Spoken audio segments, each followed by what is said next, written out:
in this next segment of the show, we want you to share with the audience, right? What are your top 3 tips for a business owner, right, when it comes to video, right? Things that they can do to help make things right.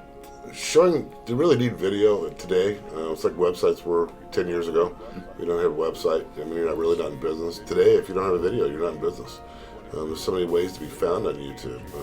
You hear about singing people being found on video. All of a sudden, they have a record contract. Tons, yeah. From YouTube. Things are changing today in the world, and how video is being used and how people are being found on video. Whether intentionally looking for it through a search or just tripping on somebody. You find a product, it's like, well, I didn't know that it existed, Yeah. You don't think you need it until you see it, and all of a sudden you have to have it. And if you don't have a video, that's not possible. It's not possible at all.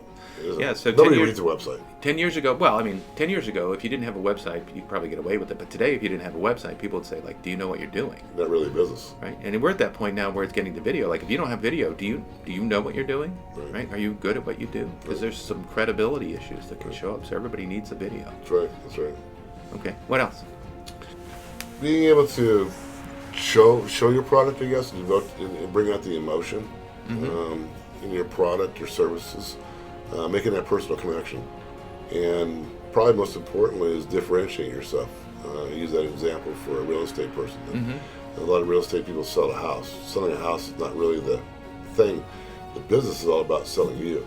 You're selling your personality and how you differentiate and how you connect with people. So you have to match the video quality, the video production with the product and service. Yeah, absolutely. If you're just doing a little how to fix a car or change the oil in your car, it's really not that big a deal.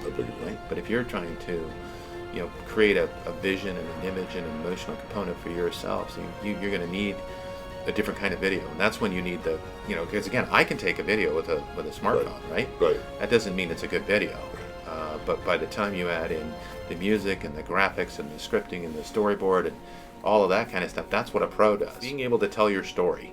Which I love to do. That's right. I like to call my video storytelling if I'm allowed to do that. The client that I love is the person that comes in and says, I saw your work, I love your work, just do your thing. Tell my story. And that's what I like doing too.